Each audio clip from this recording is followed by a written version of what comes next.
From Pacifica, this is Democracy Now! Speaking for myself and myself only, it is my personal belief that allowing gays and lesbians to serve openly would be the right thing to do. For the first time, the Pentagon's top leaders call for an end to Don't Ask, Don't Tell, the military policy that bars gay men and lesbians from serving openly in the military. We'll speak with Alexander Nicholson, a former Army intelligence officer who was discharged for being gay, and with Nathaniel Frank, author of Unfriendly Fire, How the Gay Ban Undermines the Military and Weakens America. Then, in the realm of hungry ghosts, close encounters with addiction, we'll speak with Dr. Gabor Mate, a staff physician at the only safe injection site in North America. It's in Vancouver, Canada. All that and more coming up. Welcome to Democracy Now!, democracynow.org, The War and Peace Report. I'm Amy Goodman. The nation's top two military leaders have voiced support for the first time for repealing Don't Ask, Don't Tell, the military policy barring gay men and lesbians from serving openly in the military. Speaking before the Senate Armed Services Committee, Defense Secretary Robert Gates and Admiral Mike Mullen endorsed President Obama's call for a repeal in his State of the Union address. But in line with Obama's refusal to issue an executive order, Gates said Congress would need to authorize the change. The question before us is not whether the military prepares to make this change, but how we best prepare for it. We have received our orders from the Commander-in-Chief, and we are moving out accordingly. However, we can also take this process only so far, as the ultimate decision rests with you, the Congress. In his comments, Admiral Mullen became the first sitting chair of the Joint Chiefs to support repealing Don't Ask, Don't Tell, saying, quote, allowing gays and lesbians to serve openly would be the right thing to do. We'll have more on this story after headlines. In Haiti, medical teams have launched a new campaign to vaccinate Haitian children, citing the potential for disease outbreaks in makeshift camps around the capital, Port-au-Prince. According to the Washington Post, U.S. officials now report food aid has reached at least 1 million people, half the estimated number in need. The Toussaint Louverture Boulevard camp has taken in an estimated 12,000 people, but international food trucks haven't stopped there once. At least 70,000 homeless families have received temporary shelter materials, but another 170,000 families haven't received them. Daily protests over the scarcity of aid continued Tuesday when scores of Haitians gathered outside the police station in Port-au-Prince. One protester called on the Haitian government to deliver more assistance. We lost our jobs in 2004, 2007. We look for jobs, but there's nothing. The people in the streets have nothing, no water for drinking, no house. There are some children orphaned, but no help also. Today I come here to ask the Provincial government to pay us. Other news from Haiti, a group of detained U.S. missionaries appeared before a Haitian judge Tuesday following their arrest for trying to leave the country with a busload of children. Child welfare groups have expressed outrage over the group's attempts, saying some of the children had parents who survived the January 12th earthquake. The missionaries say they were only trying to rescue abandoned and traumatized children. Haitian officials have suggested the missionaries could face trial in the United States if Haiti's devastated court system is unable to handle their case. In Pakistan, a roadside bombing earlier today has killed an estimated 10 people, including 3 U.S. soldiers. The attack occurred in Lower Dir, where Pakistani troops have recently battled Taliban militants. The killings forced the Pentagon to make a rare admission of U.S. troops operating inside Pakistan.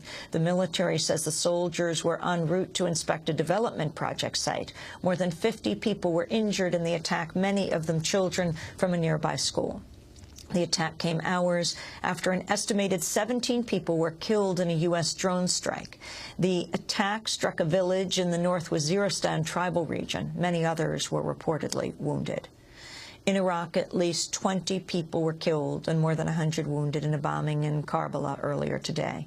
It was the latest in several attacks targeting Shiite pilgrims this week. On Monday, more than 40 pilgrims traveling to Karbala were killed in northeast Baghdad. In Britain, a former minister says cabinet members under former Prime Minister Tony Blair were misled into backing the invasion of Iraq in 2003. On Tuesday, former cabinet member Claire Short testified Blair's attorney general had hidden his doubts about the war's legality. She also criticized Blair's stated reasons for launching the invasion. I thought, this is the Attorney General coming just in the teeth of war to the cabinet. It must be right. And I think he was misleading us. Tony Blair's account of the need to act urgently somehow because of September the 11th, I think doesn't stack up to any scrutiny whatsoever. We've made Iraq more dangerous as well as causing enormous suffering. Short initially backed the invasion but resigned soon after it was launched. The Wall Street Journal is reporting the U.S. and Russia have agreed in principle on the first nuclear arms reduction treaty in nearly 2 decades. The deal would reduce the amount of deployed nuclear warheads and the missiles and bombers capable of delivering them. The Arms Control Association says the agreement marks the first to set firm limits on warhead reduction rather than goals. Iran is signaling interest in reviving a proposal to send enriched uranium abroad in return for nuclear fuel to power a reactor for medical use. Iranian officials had appeared to reject the proposal late last year.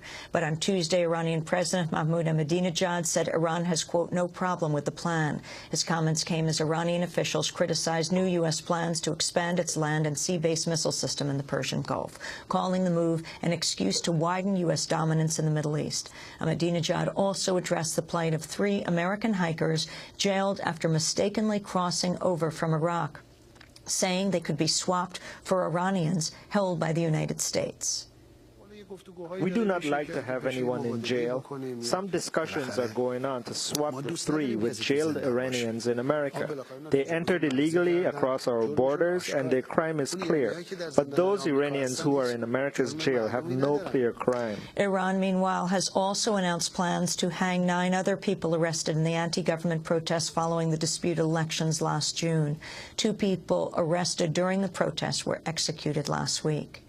At The Hague, an appeals judge has ordered the International Criminal Court to review its omission of genocide charges in the arrest warrant for Sudanese President Omar al-Bashir. A panel of judges will now have to rule whether to include genocide in the list of charges against him. In Italy, peace activists continue protests against the expansion of the U.S. military base in Vicenza. New video footage shows protesters entering the construction area at the Dal Molin site and hanging rainbow flags from cranes and other equipment. The action comes near the 2-year anniversary of a march attended by tens of thousands of people opposing U.S. plans to double the Vicenza base's size. The bailed-out insurance giant AIG has announced plans to hand out an estimated $100 million in bonuses today. The firm says the payments are the last in a retention program at its financial products division, whose practices help bring the firm near collapse before its rescue by the largest government bailout in history. The Justice Department has launched a probe into the FBI's killing of a Detroit-area Muslim imam last year. The imam, Luqman Amin Abdullah, headed a Sunni Muslim group called the Ummah. He was shot dead during an FBI raid shortly after being indicted on charges of conspiracy to commit federal crimes. An autopsy report released this week shows Abdullah died from 21 gunshot wounds and was found with his wrists handcuffed. At least one of the gunshot wounds entered through Abdullah's back. And nominations have been announced for the 82nd Annual Academy Awards. The anti-war comedy In the Loop received a nomination for Best Adapted Screenplay. In the documentary category, 3 films featured on Democracy Now! In the past year received nods. Our former neighbors at DCTV Firehouse, John Alpert and Matt O'Neill, were nominated in the Best Documentary Short Subject category for their film China's Unnatural Disaster, which follows grieving parents after the 2008 Sichuan earthquake. Films up for Best Documentary include Burma Vijay, Reporting from a Closed Country, which chronicles media activism in Burma and the risks citizen journalists take to get information out of their country. And also nominated for Best Documentary is The Most Dangerous Man in America, which tells the story of Daniel Ellsberg, whose leaking of the Pentagon Papers helped end the war in Vietnam.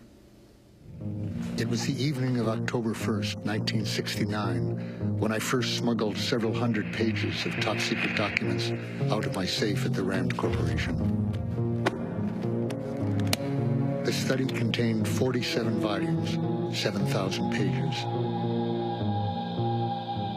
My plan was to Xerox the study and reveal the secret history of the Vietnam War to the American people. Daniel Ellsberg from the Oscar-nominated documentary The Most Dangerous Man in America. And those are some of the headlines. This is Democracy Now!